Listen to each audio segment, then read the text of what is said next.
So guys, let's dive into it. Remember the gist of Davido that came out a few weeks back when an African American lady called Anita in the US said she's pregnant for him, and that he asked her to go and abort the pregnancy, and all the burara that came about, all the dramas that came along with it.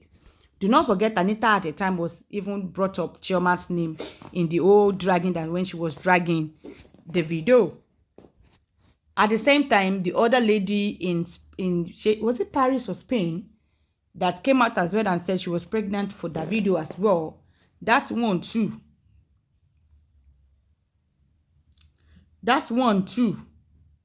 Although that one said she has lost the pregnancy, but we had the report that Davido has paid her off, so that although she said she claimed and said she had a miscarriage, but we are not mumu. Definitely Oga has settled her. She has gone to go and remove it. We no be mumu.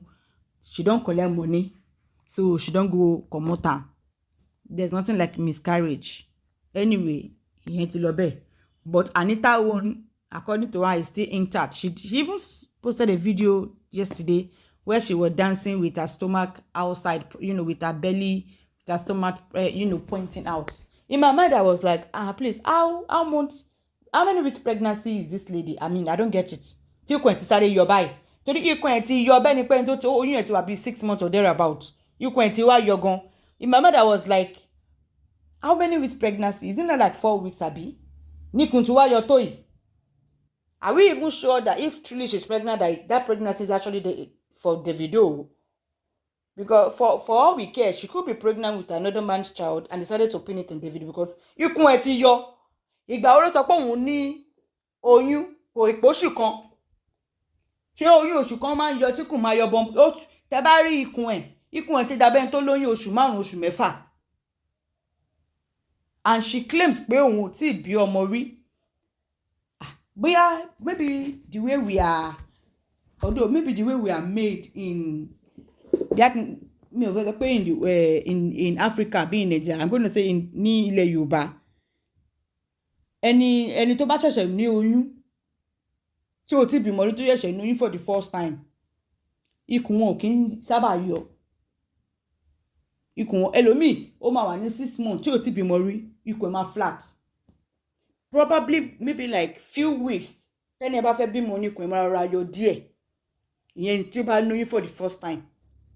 Ó common ní ilẹ̀ Káàárọ̀ Oòjíire láwa Yorùbá.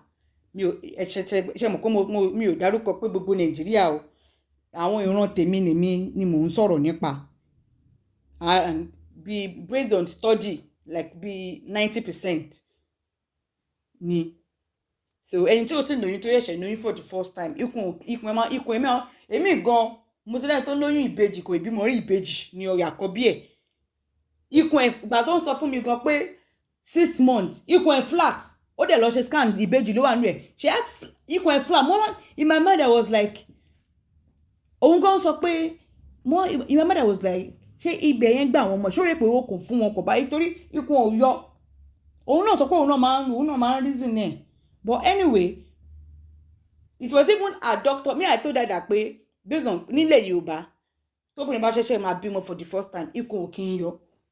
Be few weeks, maybe like 3 or 4 weeks tó máa fi bímọ, ní ikùn ẹ̀ṣẹ̀ rẹ̀ máa ra yọ díẹ̀. But tó bá máa bí kejì àbí ẹlẹ́ẹ̀kẹta, tó bá ti pé bí 4 months àbí nǹkan kan, ikùn á ti yọ síta. So I'm guessing Anita náà bóyá ara àwọn African American maybe it's different too, because this girl they say that she's pregnant is not even up to, let's say, a month.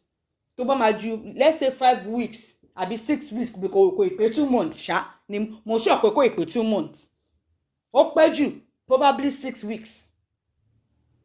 Ikùn ẹ̀ ti yọ bí ẹni tó jẹ́ pé ó ti ní oyún oṣù 6 bóṣù 7, because kò sọ pé kò tí bímọ rí, kò yẹ kúkùn ẹ̀ ti yọ bẹ́ẹ̀ yẹn.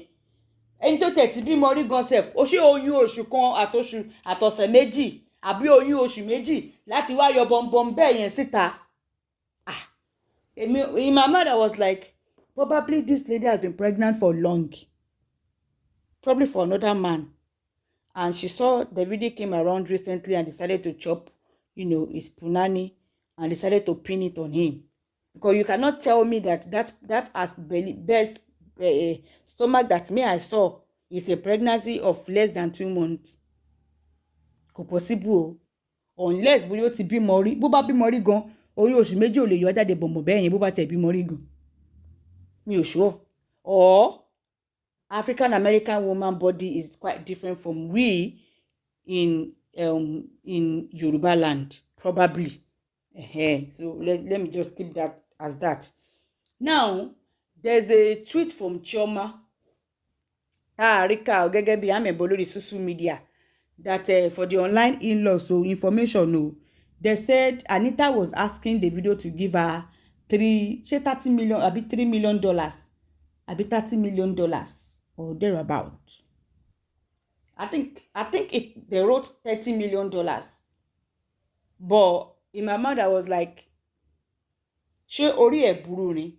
Bó bá tẹ̀ jẹ́ African American bíi tiẹ̀ ló fún lóyún, ṣó lè lanu gbàgà pé kó fóun ní $30,000 kóun lọ fi yọ oyún? Àbí nǹkan ṣe Anita yẹn ni? So mo sọ pé maybe error ni ẹni tó kọ nǹkan yẹn fẹ́ kọ, bóyá $3 million ló fẹ́ sọ, because I'm not sure Anita will be asking Davido that she give her $30 million for her to go and have the abortion. Is that possible? Because even an American musician like her over there, if she's pregnant for one of them, she cannot open her mouth and tell them to give her a whole $30 million if they want her to go and remove it. I'm not sure any musician from America will give such money, not to talk of an African guy for that matter. So even that $3 million gone kí ló dé? Kó fún yín $3 million tó bá fẹ́ kó lọ yọ oyún, ó jẹ́ lọ bí nǹkan tó máa bí ń gbà yín, ìwọ lọmọ òun bí, kò kú ní kò lóyún tẹ́lẹ̀tẹ́lẹ̀.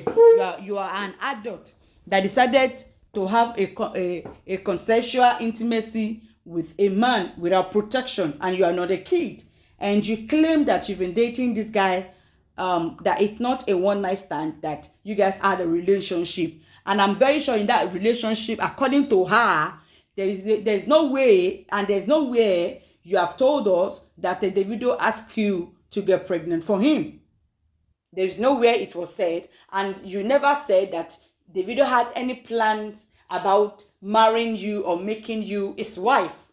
For you to proceed and go ahead to go get pregnant for him, because me, I believe if truly she's pregnant for Davido, she got pregnant on purpose. She got pregnant for him on purpose. It is not a mistake. Tabatemo wípé àti bá ọmọ wa rí Davido pé ìyẹn gan kò yé wa. Àti bá ọmọ wa bí. Taba Yorùbá dẹ̀ máa ń pòwe kan pé taba fọwọ́ sùn àbí taba fọwọ́ tún gbọ́mọ wé àfọwọ́ sì fà mọ́ra. Wọ́n lè tún máa sọ pé ọmọ burúkú ò ṣe gbé fẹ́kùn pàjẹ́. Davido wa ọmọ wa fọkọ àgbàbẹ́ àwọn line lọ Chioma accept adẹ̀tí bá wí. Ó dẹ̀ tó a máa fọwọ́ fa nǹkan wa mọ́ra ni. A lè fi nǹkan wá lè kà ló máa support ẹlòmíì lé lórí torí Anita kò ń ṣe baby, and according to her kò ń ṣe one night stand for that matter. Ó ní pé relationship ni. Kò dẹ̀ sí nínú gbogbo ẹjọ́ ranting in all her ranting. There is no way Anita told us that, even though she claimed that it wasn't a one night stand, accepted. That is why that was more the reason why I said she got pregnant. If truly the pregnancy is for Davido and she's pregnant for him, she did that on purpose. That was one of the reasons why I said so. Because it is not a one-night stand. You claimed in all your ranting that it was a relationship that you guys had. Point taken. It's not a relationship that you guys are seeing every day or every week or every month, for that matter. Probably if he's in America, it's because he has never flew you down to Nigeria to come and have fun with you in those years or 2 or 3 years that you claimed you dated him. There was nowhere in your ranting that you ever said anything like that. So all where you guys have been meeting is in when it comes to America, and that will probably be maybe in every 3 months or in every 4 months, not often like that. And I'm sure that there are times that he will come that he wouldn't even see you. So probably in a year, you claim to be in a relationship with him, probably sleeping with you in a year might be like 3 or 4 times, or 5 times, or 6 times at worst. It is not a boyfriend and girlfriend of every month, every week, no. And after that, there is nowhere in all her ranting and nagging where she claimed that Davido promised to marry her. There's nowhere in that in all her ranting that she said anything like that. There's nowhere in all her ranting that during the time she was dating Davido that they had any plan, that he had any plan, that he made any plans with her that they're settling down together. Their relationship was basically based on Kama Adorawa. The code and relationship and fair we are dating, no, but the dating we are lórí dídó lásán akondora wa ni. So that is not a serious relationship, because there's no plan of probably maybe you want to settle down together or you want to start catching feelings and all that like that. It was that relationship was basically the type of relationship that Pastor Solomon always have with all those ladies that he do panashuku with. There's no one of them that he promised to marry that is going to wife them. No. All the relationship that he had with all of them, because most of them are not one night stand. The same thing with Pastor Sulaiman. But it wasn't a one night stand. It was a relationship that he constantly sees and sleep with them. But there's not commitment that probably we're going to settle down together or end up, So imagine you now saying that you want to go and get pregnant for such person. If we are going to blame that man is going to be little in that blame. It is you, the woman, that will receive the highest blame. Because there's nothing like plans with you and this guy. Accepted you guys were dating, but your dating was just a condorangini. He cannot showcase you to be his girlfriend. It's not a relationship of catching feelings or falling in love. No, it wasn't that. It was literally based on Tandorawa. There's no future plan. He has no plans with you. He didn't promise to marry you. He didn't promise to have any plan whatsoever with you. Nothing like that. Nor did he make you his main girlfriend, so to say. So why would you get pregnant for such person in the first place? And you say you've been dating him for long.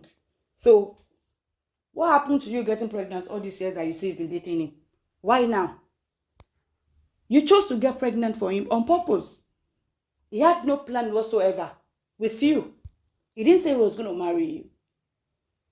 He didn't say he was going to wife you. He had no future plan with you. You understand? He does not make any decision with you. You are not a priority in his life like that. You're only a priority when it comes to he's around America and he wants to knack. Call you up, let's knack. So to say. There might be communication, but that doesn't result to being in a serious or committed. It wasn't like a serious committed relationship. That one is for sure. In all her ranting, she said all that. She didn't say all that. So why would she get pregnant? Why would she get pregnant? She's in abroad, for that matter. They are always on pills. There's what they call money after pills. And they're always on pills over there. So she got pregnant on purpose. It wasn't a mistake. Because she's not a kid. It wasn't a mistake. She's not a kid. She got pregnant for him on purpose. A man that you talk and fair and plan, 10 plan kankan together. Oh, more family. So kí ló dé tó ṣe máa sọ pé ó fẹ́ lóyún fún nǹkan ìrìnyàn bẹ́ẹ̀ yẹn in the first place. So according to the amebo, the said Chioma already said her husband will not be paying such amount of money like that Anita should go and have the give birth to the baby, and if she cannot take care of the baby, let her bring the baby to the father. She will take care of the baby for her husband. Maybe she is expecting Chioma to pack out of Davido, and then Davido will now consider to bring her in. I don't understand the girl plan, Sha.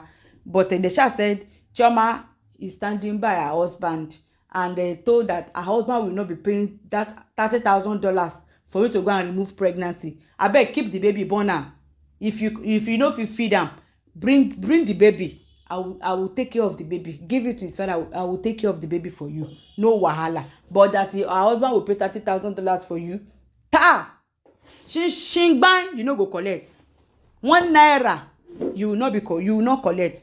Even with all the dragging and the nagging that you have done. You see the Spain girl now, she no did nagging, she no did dragging. She don't collect money. Only God knows how much that one collect. She don't collect money jejely. Go comot am jejely. But you won't claim strong head. No wahala now. Now you're asking him to give you $30,000 that you're going to remove it. Because you are what? Because you think you become a superstar overnight. Because from 1,000 followers, you've reached 50,000 followers. So you think you become a celebrity. That many newspaper outlets are trying to interview you. So you think you've become a celebrity. And you want to cash in on it. And you're telling him to give you $30,000 for you to go and remove the pregnancy. Because because you think you've arrived. You achieve an overnight fame. You better go and born the baby and bring it home. If you cannot bring the baby, Chioma will take care of the baby. She's not leaving her husband. She's standing by her husband.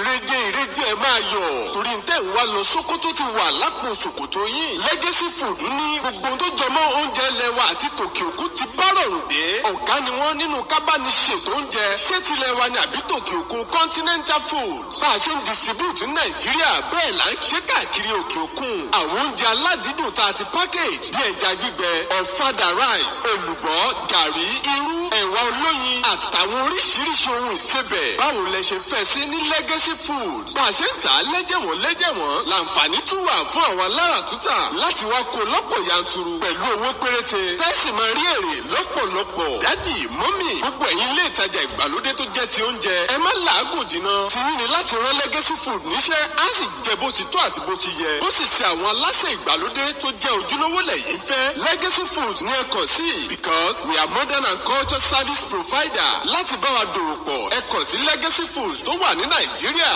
Lake Holland International Limited, Mesa Village, Kọ́bápẹ́, Abẹ́òkúta. Telephone 0902-022-5804. Tàbí lórílẹ̀‐èdè Amẹ́ríkà ní Legacy Africana Market, 671 Bay Street, Staten Island, New York, 10304. Telephone +192-935-35385. Ní Legacy Foods, we set the legacy. Another gist, guys. Let's move on. According to the amebo coming from violence headquarters, even it's not even from violence headquarters self. Remember, there was a news when we did the amebo that Oba Elegushi, Saheed Elegushi, impregnated his side chick, a lady called I think she's from Benin, if I'm not mistaken. I stand to be corrected. Her name is Tonya. And she was pregnant for, you remember we gisted about that amebo then. And she has given birth to the baby. She has decided to unveil the baby's face. And I mean, look at that baby. Ojo Saheed Elegushi tó ń ṣe kékeré. She looks as like a replica of one of Elegushi's daughter that Olori Sekinot, out of the 3 girls that Olori Sekinot had for her husband. This little girl looks exactly like one of those daughter of Olori Sekinot, honestly. So, in fact, like a direct replica of one of her elder sister, honestly. No doubt, this is Oba Elegushi's daughter. So she has given birth to, even though she didn't announce when she gave birth, because clearly this baby should be probably less than a year, but like she's grown, she's not a newborn baby.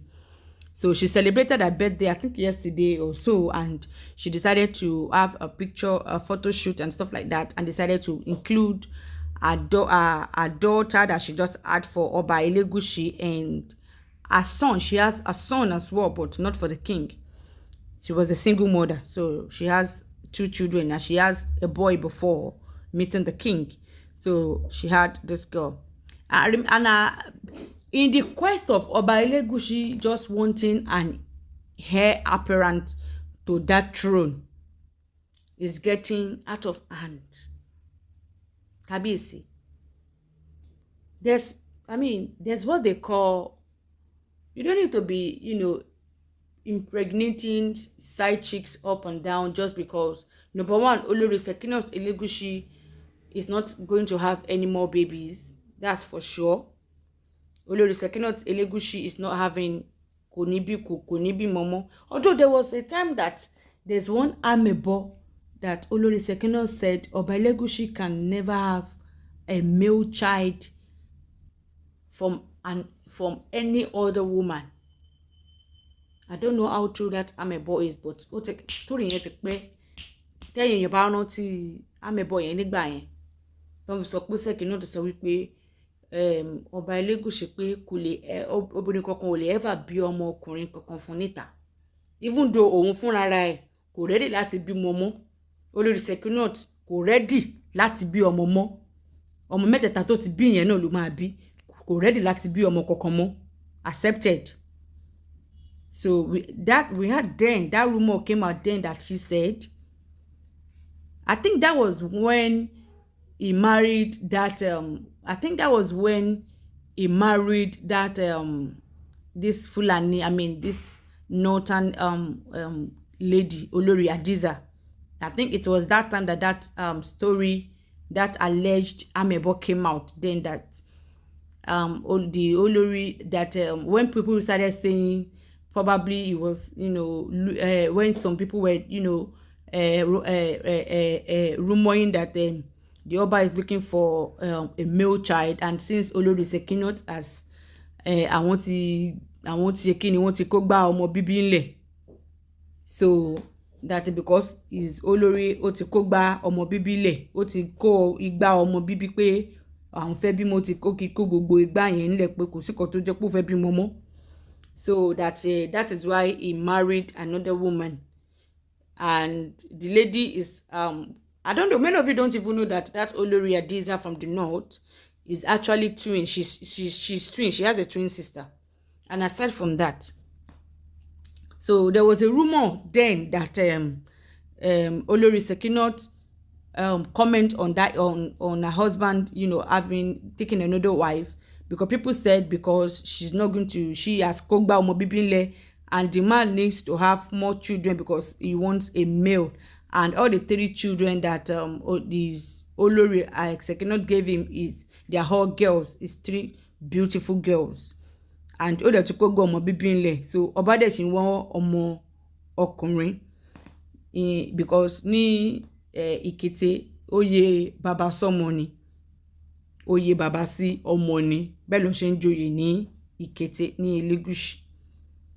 So bóyá nítorí ẹni ọba ṣe ń wá ọmọ ọkùnrin lórí àpèrè.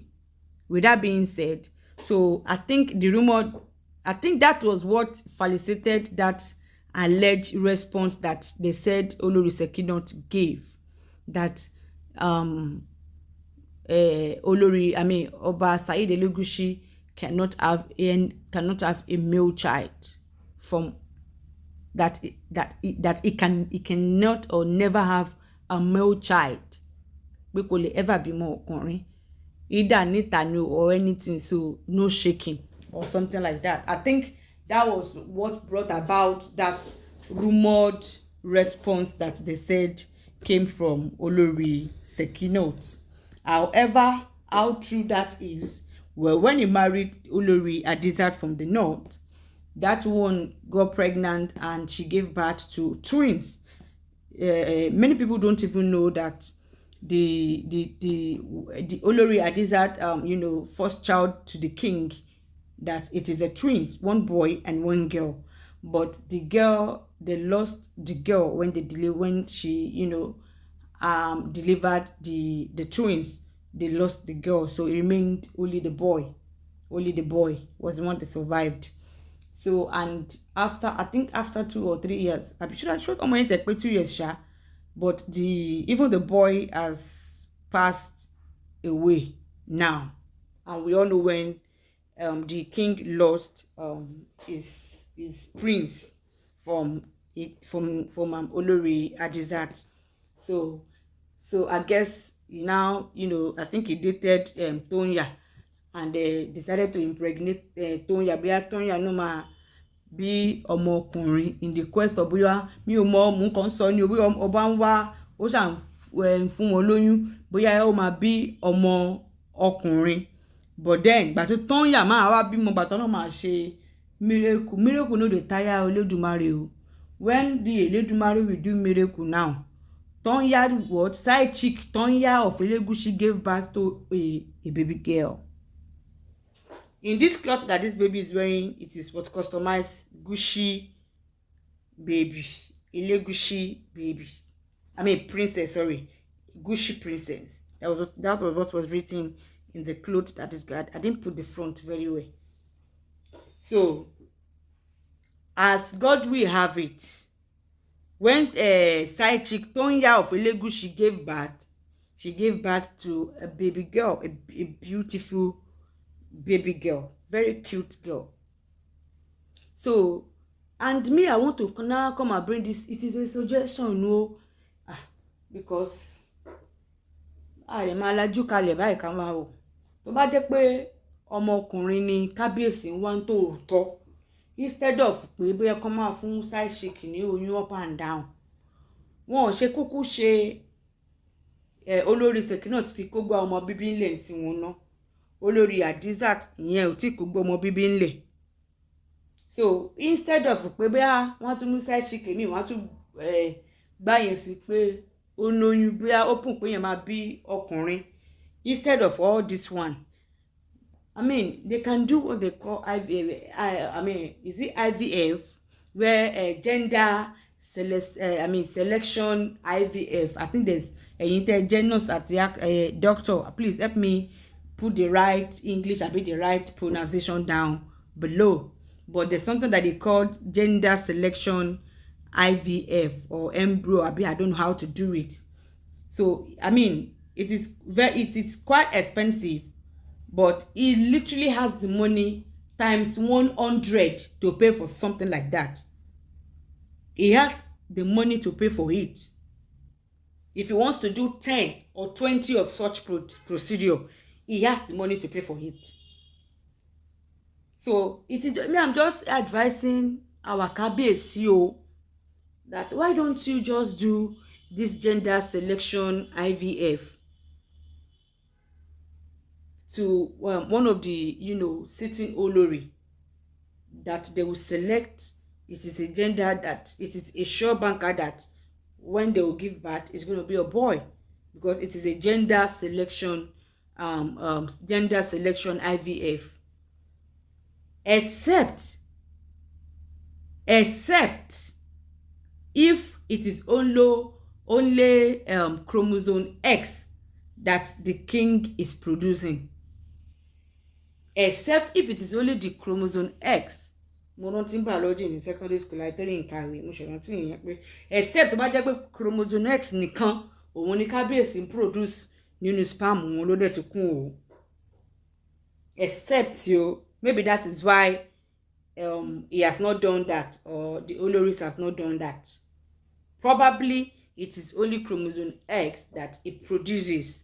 I'm not a medical practitioner, but if you are one, please kindly help us expatiate more in the comment section.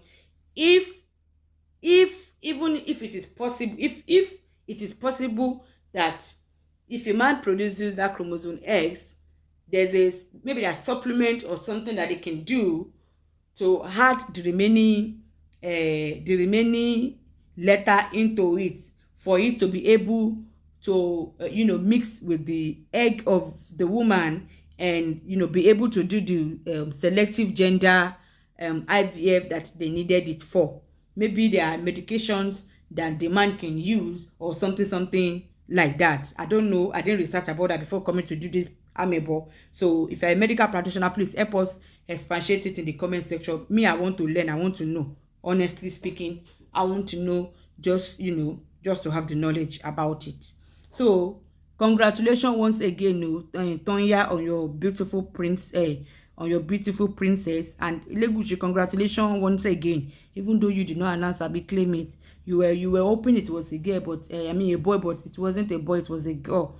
And they said the king is not even interested in Tonya again. Nígbà tó jẹ́ pé ìgbà tó máa bímọ tó lọ bóbìnrin, wọ́n ní ọba ò tẹ interest nínú girl yẹn mọ́. Ọlọ́run àbá yín yanjú ẹ̀ o. Solo Mákindé tá a ṣe nìyẹn o. Olórí Sekinat to just be somewhere now, be smiling and be laughing.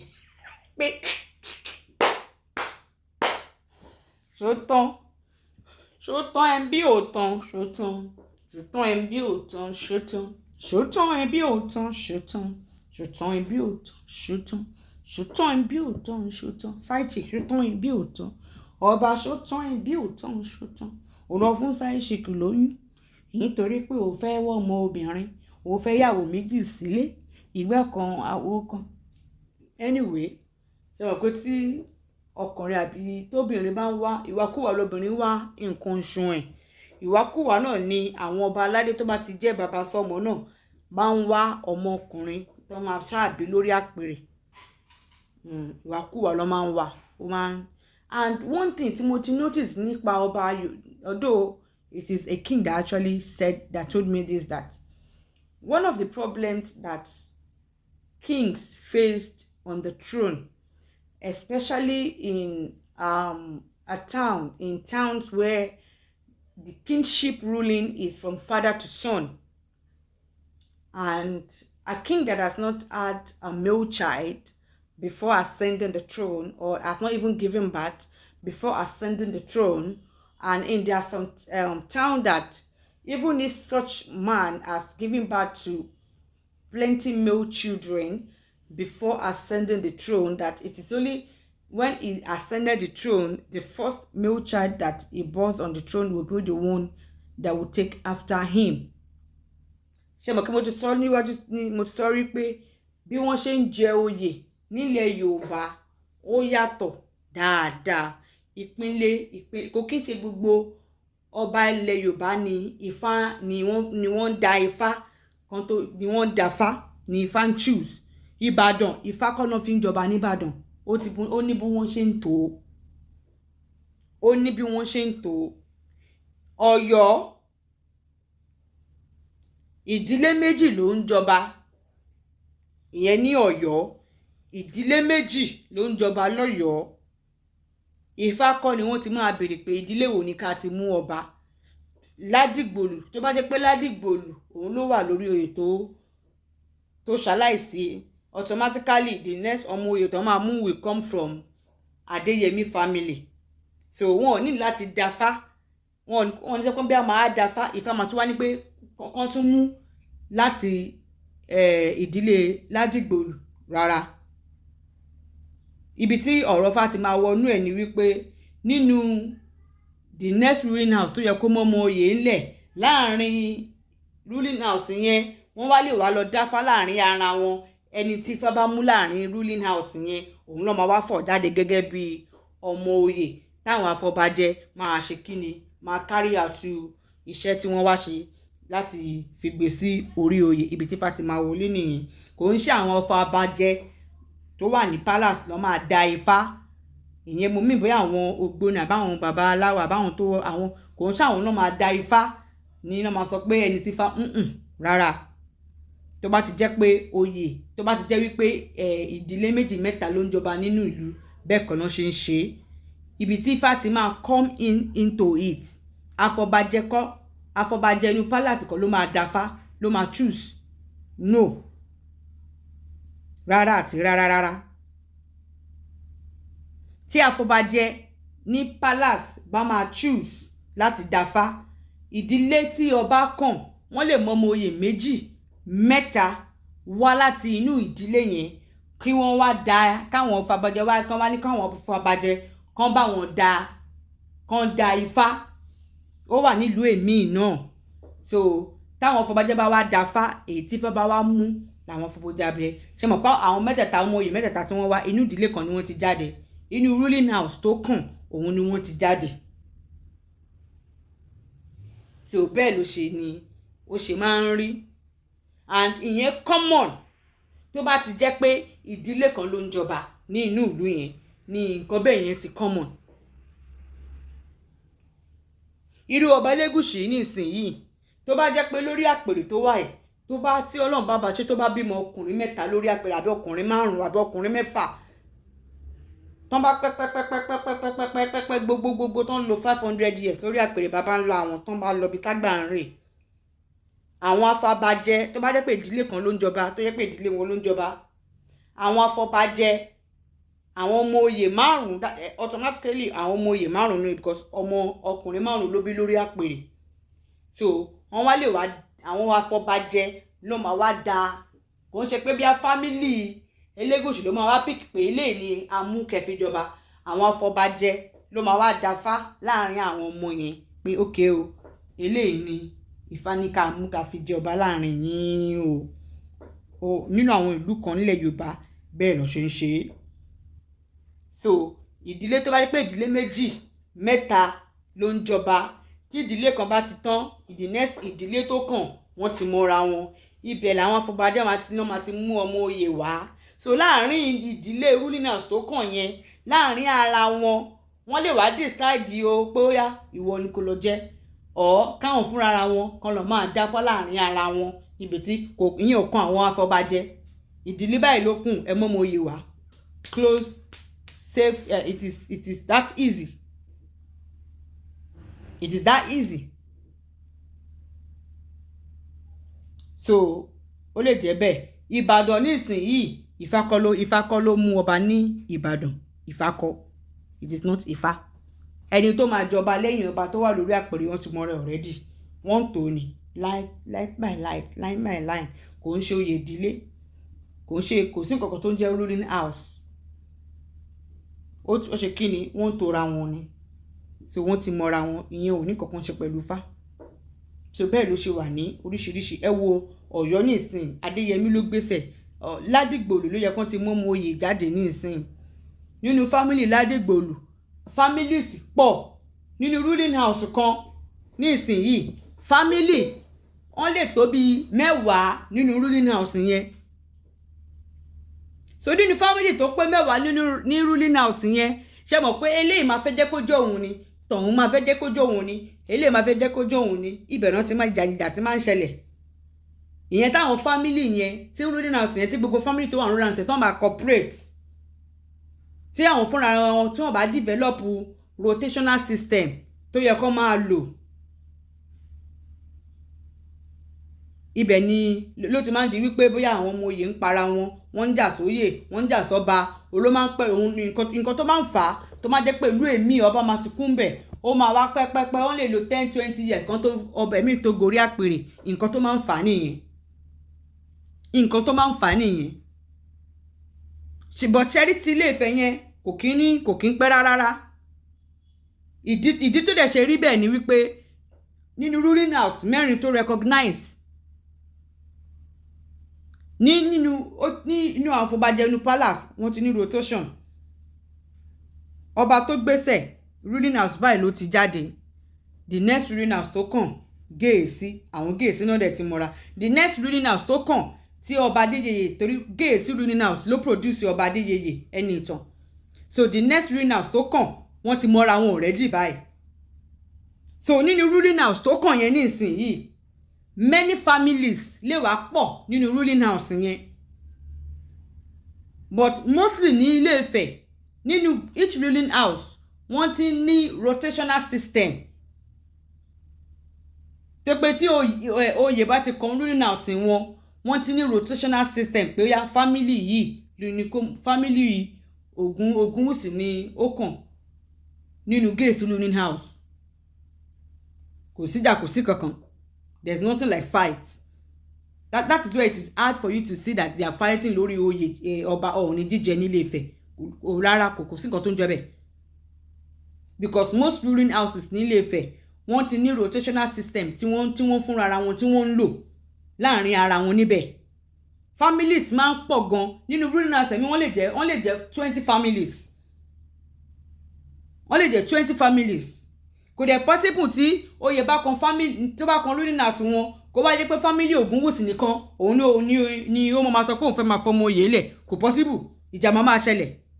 So wọ́n ti ní rotational system tí ruling house tó bá ti kan ruling house yìí o, tí àwọn Ògúnwùsì bá ti ṣe tán ní gèèsì o, ẹ máa rí pé tó bá ti kan ruling house gèèsì tí ọba Ẹnìtàn yẹn ti jáde ní ìsinyìí, in case tó bá rotate èmi tó bá kan ruling house yẹn again in many years to come, inú Ògúnwùsì family kọ́ ni wọ́n ti ní gèèsì ti máa produce ọmọ oyè.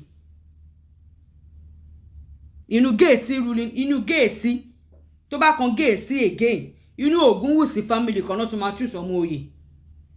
Because Ògúnwùsì family nìkan kan ló wà nínú gèèsì ruling house. Families pọ̀ ń bẹ̀. Wọ́n dẹ̀ ní wọ́n ṣe ń rotate ẹ̀ ní ruling house gèèsì yẹn. So rotation yẹn ó ti kan family Ògúnwùsì. Òun ló ṣe jẹ́ pé àwọn Ògúnwùsì ìjà tó ṣẹlẹ̀ is not between Afọbajẹ àbí ruling house. There's nothing like that.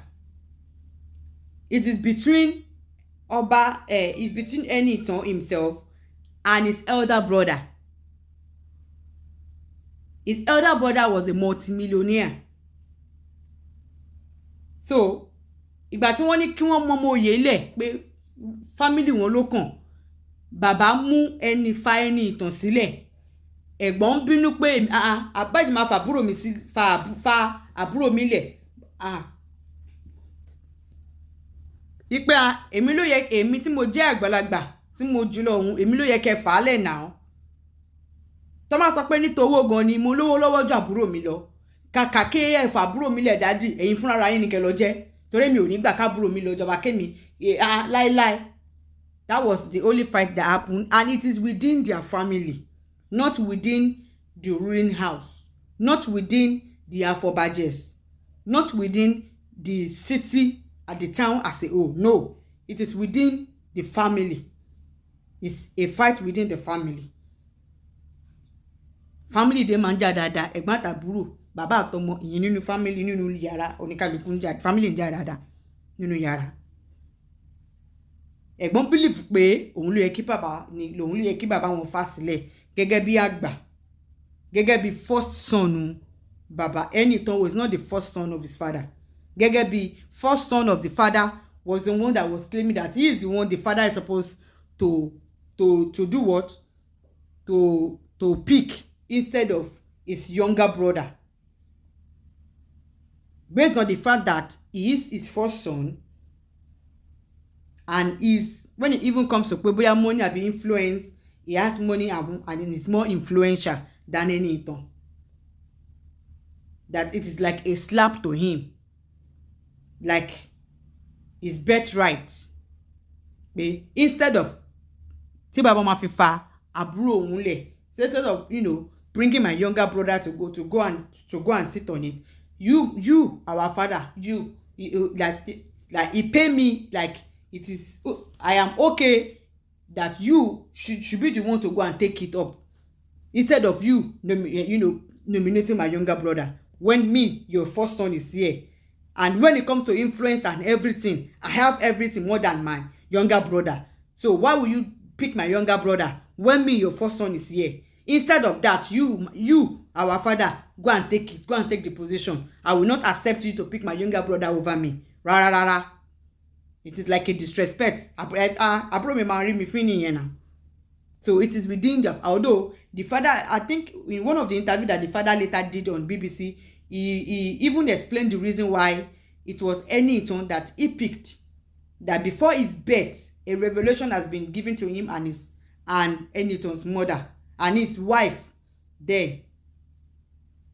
The Kabiyesi's that has his children for him is no more. The Mrs. What's her name? is the woman the Baba Oba married after the demise of Kabiyesi's mother. So Baba ò ní ìyá láyé mọ́. Ọmọ òkú ọ̀run náà ni Baba, ọmọ abiyamọ òkú ọ̀run ni wọ́n.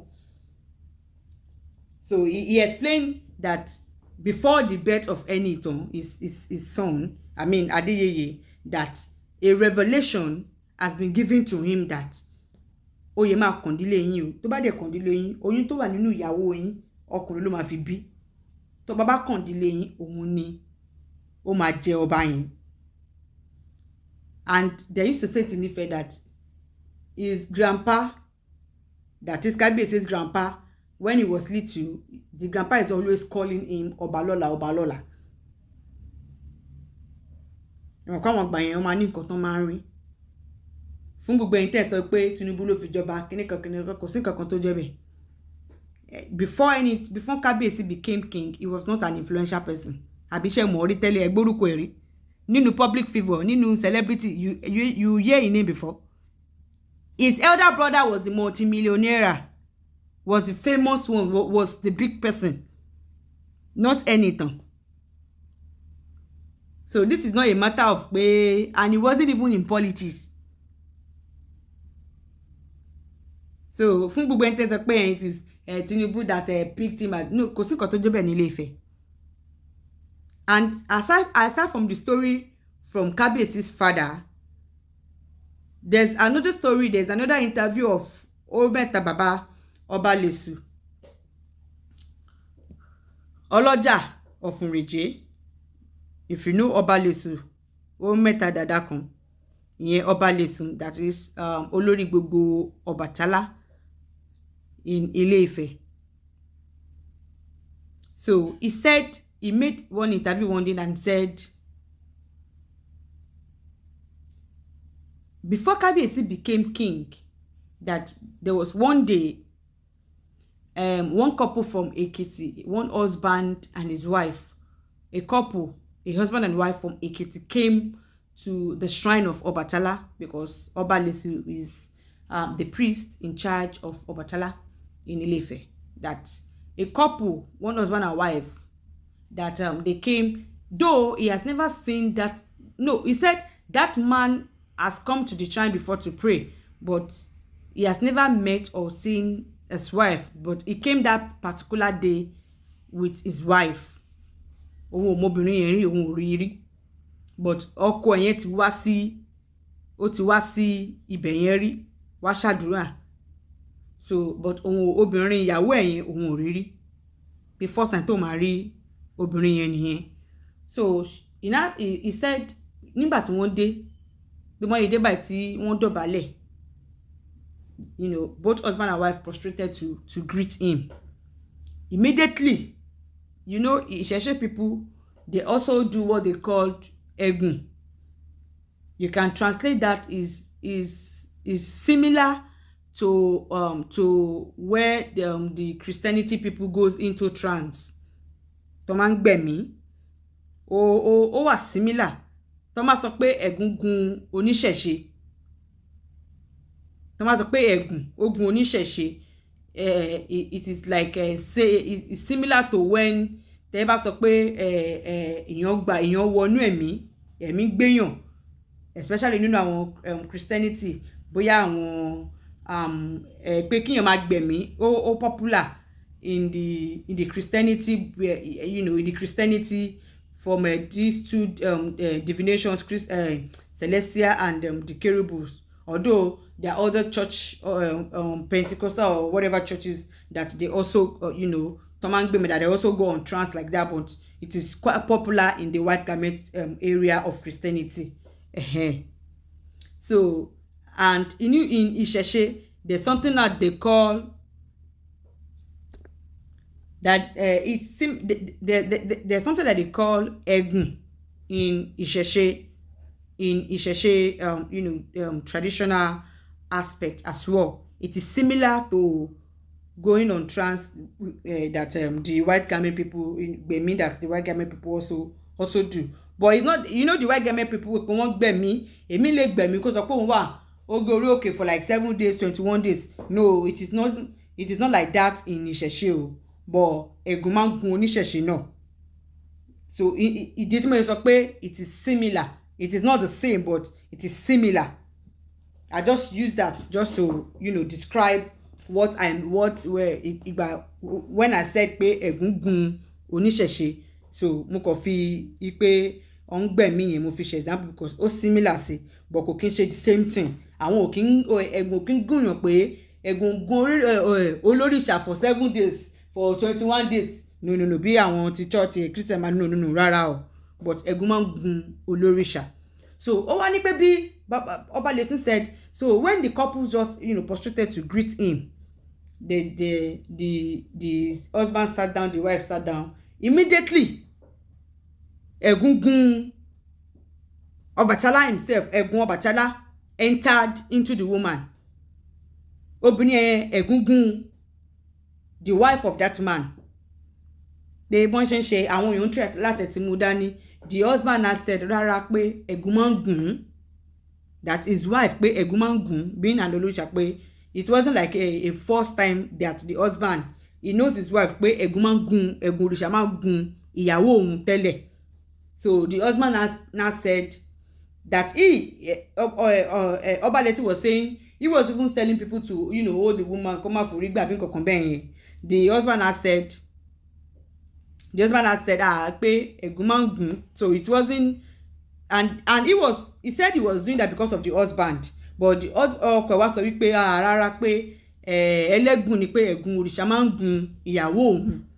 So àwọn wa ni okay kí wọ́n fi lẹ̀. Ó ní bí ọmọ yìí ṣe bí ìyàwó ṣe bẹ̀rẹ̀ sí ní sọ̀rọ̀ nìyẹn pé bóyá pé wọ́n ní ọlọ́jà. That immediately the woman said ọlọ́jà. Òun ti mọ̀ pé bàbá òun Ọbàtálá ọba takuntakun, òun ló ń gbẹnu obìnrin yẹn sọ̀rọ̀ nìyẹn. Ló bá ní máa gbọ́. Ó ní before bàbá, they used to call Ọbàtálá bàbá arúgbó. Pé even before bàbá arúgbó conveyed the message that he wants to tell him through that woman, bàbá arúgbó first of all exposed a secret about the woman. Ipe bàbá arúgbó sọ pé ṣorobìnrin tí mo gbẹnu ẹ̀ sọ̀rọ̀ yìí, ó bí ọmọ 3. Nínú ọmọ 3 yẹn, obìnrin 2 ọkùnrin 1. Nínú ọmọ 3 yẹn, ẹyọ kan péré òun ni ti ọkọ ẹ̀. 2 ọmọ tó kù, ọ̀rẹ́ ọkọ ẹ̀ 2 ló ní. Ọ̀rẹ́ ọkọ ẹ̀ 2 ló ní àwọn ọmọ méjèèjì tó kù. Ó kọ́kọ́ tú àṣírí Ọbàtálá tó gbẹnu woman yẹn sọ̀rọ̀, tó gun tí ẹ̀gún gùn yẹn. Ó kọ́kọ́ tú àṣírí, bàbá arúgbó kọ́kọ́ tú àṣírí obìnrin yẹn fúnra ẹ̀ tó ń gbẹnu ẹ̀ sọ̀rọ̀. Ó náà àwọn wá pé ọkọ ẹ̀ tẹ̀ fẹ́ bẹ̀rẹ̀ sí ní máa àbí tá ló máa gbọ́ pé ìyàwó ẹ̀ tẹ́ pé tó má rí tẹ́ bímọ 3, tó wá gbọ́ pé ìkan péré ni ọmọ ẹ̀ nínú ọmọ 3 pé àwọn ọ̀rẹ́ ẹ̀ 2 òun ló bí ọmọ méjèèjì tó kù fún. Òun sọ fún ọkọ ẹ̀ pé kó ní sùúrù káwọn èèyàn dìrú because ọkọ ti fẹ́ máa para, kó ọkọ yẹn ní sùúrù. So ó wá, in fact ó ní bàbá arúgbó tún dárúkọ orúkọ àwọn ọ̀rẹ́ ọkọ ẹ̀ méjèèjì tó ní àwọn ọmọ méjèèjì. Ó ní ìkan náà àwọn obìnrin yẹn tó jẹ́ ọmọ ọdún báyìí òun ni tọkọ. Obìnrin kejì tó jẹ́ ọmọ ọdún báyìí òun ni ti ọ̀rẹ́ ẹ̀ tó ń jẹ́ Ṣẹ́gun. Ọkùnrin ẹ̀ tó jẹ́ ọmọ ọdún báyìí òun ni ti ọ̀rẹ́ ẹ̀ tó ń jẹ́ Túndé. Ó wá ṣẹ̀ṣẹ̀ wá padà sí iṣẹ́ tó fẹ́ rán Oba Elegushi fúnra ẹ̀. Ó kọ́kọ́ tú, bàbá arúgbó kọ́kọ́ yẹ Ọbàtálá kọ́kọ́ tú àṣírí ẹni tó ń gbẹnu ẹ̀ sọ̀rọ̀ náà. Ó wá sọ fún, ó wá ní Ọbàtálá wá sọ fún òun through ẹ̀gùn tí woman yẹn gùn pé mo fẹ́ já okùn ẹ̀mí Síjúwadé. That is, the Ọọ̀ni Síjúwadé was the one on throne then. This was many years, like 3 or 4 years before the Ọọ̀ni Síjúwadé died and Enitan was made king. Oba Elegushi said he has never even laid his eyes on any ìtàn before Adeyeye before. He does not know him. Àwọn ò mọ̀ rí. Ipe ó wá sọ wípé òun ó wá ní bàbá arúgbó wá sọ wípé òun máa já okùn ẹ̀mí Síjúwadé láìpẹ́. Ipe ó ń ṣe òun pé kò fún, ipe Síjúwadé ò fún Yèyé Mòólú lóúnjẹ. Ṣé lẹ mọ̀ pé Yèyé Mòólú ìyàwó Ọbàtálá ni. Ipe ṣé tí Yèyé Mòólú bá wà láyé ṣé kò ní máa wọ yàrá ẹ̀ lọ tọ́jú ẹ̀. That òun ti fún Síjúwadé ní ààyè Ọọ̀ni Síjúwadé láyè for like 30 years kó change but kò change. Ó tún lórí lẹ́yà ó tún lọ kọ́ church sínú palace. The church when Ọọ̀ni Adéyẹyè became, the first thing Ọọ̀ni Adéyẹyè did was demolish the church that the Ọọ̀ni Síjúwadé built in the palace. The first thing he did was he demolished that church. That was one of the beef that Síjúwadé children was having with Oba Elegushi in the within the 6 months that he became king. Òun làwọn èèyàn ṣe gbógun ní àwọn kí ló ti ń pè ní àwọn ọmọ Ọọ̀ni Síjúwadé àti wèrè Adédoyin. Ṣé mọ̀ pé Adédoyin náà já sí post yẹn pé Ọọ̀ni Síjúwadé sọ fún òun kó tó kú pé òun tóun bá ti ṣaláìsí o ìwọ nìkan fi jọba o. Who does that? Adédoyin does not even come from any ruling house for that matter. But he was saying because it is the king that said it that the Afọbajẹ should make him king. Although orí Adédoyin ò tiẹ̀ pé. So Adédoyin was the one that was gingering the children. You know, when Ọọ̀ni became king, he faced so many challenges when he first became king. It was later that it was because of the first thing he did was the church that the Aleluwa Síjúwadé built inside the palace. Because when the Ọọ̀ni, do you know how many wives that Ọọ̀ni Síjúwadé had? It is not because of there's no social media. Ẹ̀yin tẹ́ ẹjọ́ mo fẹ́ ẹ mọ̀, ẹ̀yin tẹ́ máa fi pé Ọọ̀ni Síjúwadé did more than what Adéyẹyè is doing. Anytime he's not doing anything. Ẹ mọye ìyàwó tí Ọọ̀ni Síjúwadé ní ni. He even has a wife that is ọmọ Igbo tó fẹ́ sẹ́kọ̀ọ́ tó ra lé fún lẹ́kọ̀ọ́ tó jẹ́ pé ìyàwó ẹ̀ ni olórí ni. Ẹ mọye ìyàwó tí bàbá ní ni. Ẹ mọye àlè tí bàbá ní ni. Wọ́n máa pọ̀ gan. Bàbá Tókunbọ̀ fúnra ẹ̀. Kọ́lọ́run fẹ́ ọ̀run kẹ́ wọn. I think Ọọ̀ni married one Christian then that he built a church inside the palace for her then.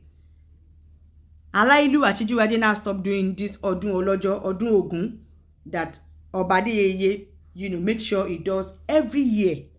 He stopped doing it. Ọọ̀ni Síjúwadé did not do it for a long time. And there's a well in the palace of Ife, the Konga Yèyé Mòólú. Konga Yèyé Mòólú. Any Oba, any Ọọ̀ni that became an Ọọ̀ni, his first wife is Yèyé Mòólú. He is only one that will always take from the water from the well to drink and to bath and to do everything. Tọ́ọ̀ni bá fẹ́ yàwó, tó bá fẹ́ di Yèyélúwà, ó máa lọ sí Konga Yèyé Mòólú yẹn, lọ ṣàdúrà, lọ ṣègbà. 3 years tí clothing pé fi marry ìyẹn prophetess Naomi fi marry kábíyèsí kò ever dé Konga Yèyé Mòólú yẹn rí. She never stepped into that place. Never. If he says a lie, bet it with me. She never stepped into that place. So, bí mo ṣe ń sọ̀rọ̀ amebo mi lọ, according to Oba Elegushi. Bàbá bá ní pé ó wá ń sọ wípé bàbá arúgbó bá ní òun bínú sí Síjúwadé. Kò fún Yèyé Mòólú lóúnjẹ. Nǹkan báyìí lóúnjẹ Yèyé Mòólú. Pé kó ránṣẹ́ sí kókó gbogbo ẹ̀ wá sí ìyẹn kókó gbogbo ẹ̀ wá sí pálàsì ọlọ́jà ìrùnjẹ́ ìyẹn Ọba Elegushi.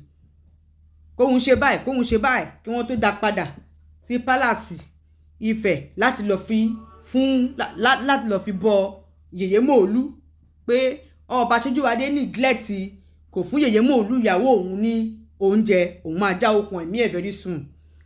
Wípé and then ẹni tó ń bọ̀ lórí àpèrè yẹn ó máa tún gbogbo nǹkan ṣe, ẹni ìtàn ló ń bọ̀ lórí àpèrè yẹn. Ó ní that was the message. Àwọn wá rò pé ẹni ìtàn ta ló ń jẹ́ ẹni ìtàn. Bàbá ilé sì wá ní àwọn ever like he swore with everything with his children that he has never heard the word ẹni ìtàn, that he has never heard the name ẹni ìtàn before, that àwọn ò tiẹ̀ gbọ́ pé èèyàn kankan jẹ́ orúkọ ẹni ìtàn, àwọn ò gbọ́ pé èèyàn kankan jẹ́ orúkọ ẹni ìtàn rí láyé àwọn.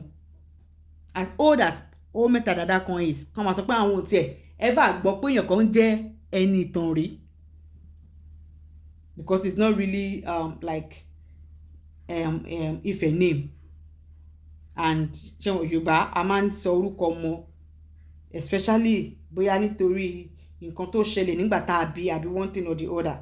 There's a reason why Adeyeye was named ẹni ìtàn. So ó ní ìdílábẹ́ tó sọ pé ẹni ìtàn ló ń bọ̀ níbẹ̀. Àwọn rò pé ta ló ń jẹ́ ẹni ìtàn, ṣáwọn èèyàn tiẹ̀ wà tó ń jẹ́ ẹni ìtàn, ṣorúkọ kan wà tó ń jẹ́ ẹni ìtàn ṣá.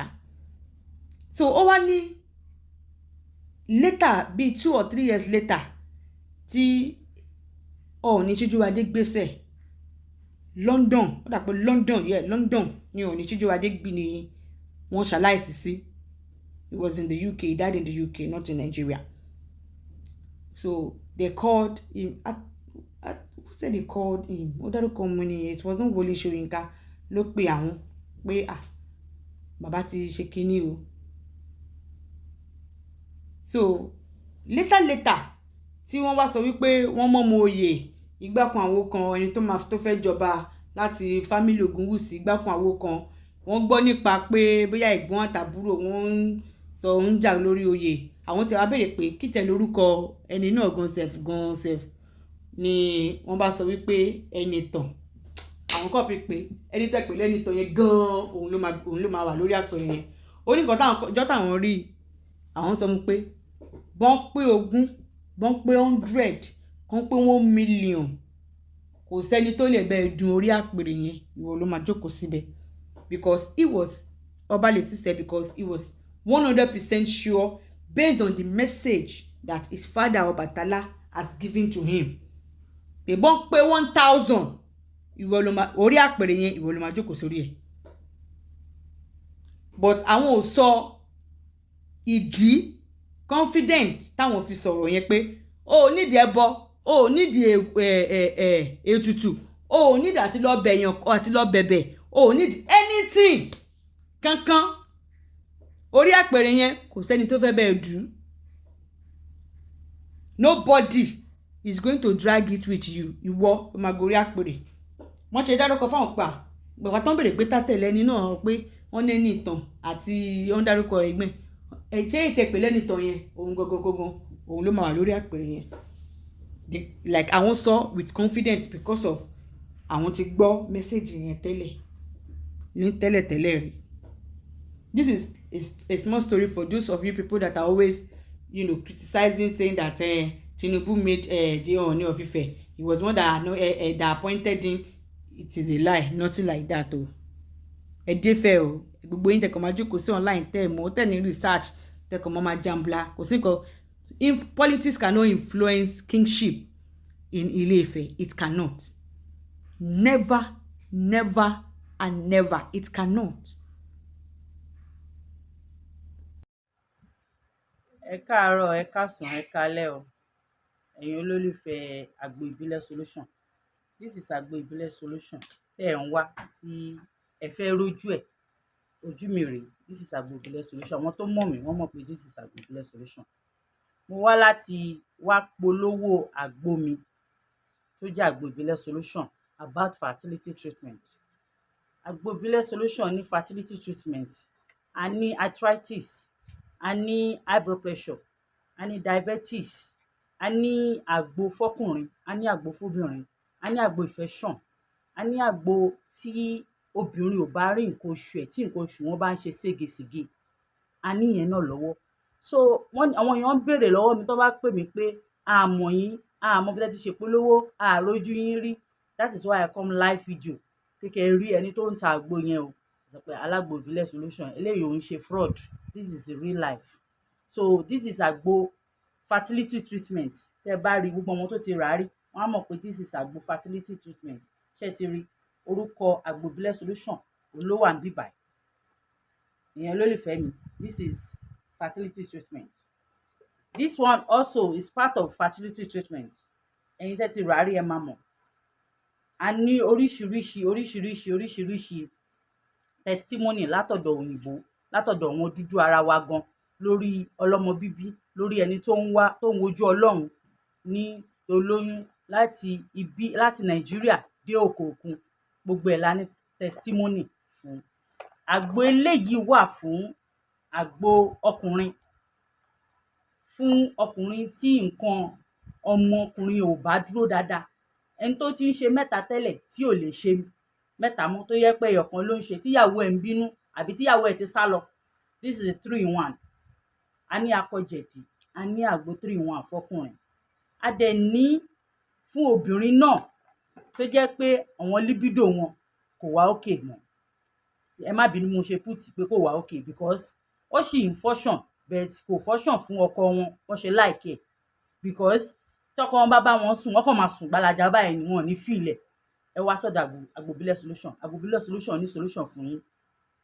Kaya mata wà fún yín, sweetener wà fún yín, a ní honey fún yín, gbogbo nǹkan tẹ́ máa lò tí tẹ́ pé ẹ̀yin gan máa pọkọ yín pé my dear Mbolowa, I'm missing you, gbogbo ẹ̀ wà lọ́wọ́ wa. Ẹ jọ̀ọ́ torí Ọlọ́run ẹ wá sọ́dọ̀ àgbo ìbílẹ̀ solution. Ẹ pe nọ́mbà mi látọ̀dọ̀ under Arẹwà SMC. Nọ́mbà mi wà lórí àwòrán yìí, ẹ máa rí nọ́mbà mi níbẹ̀. This is àgbo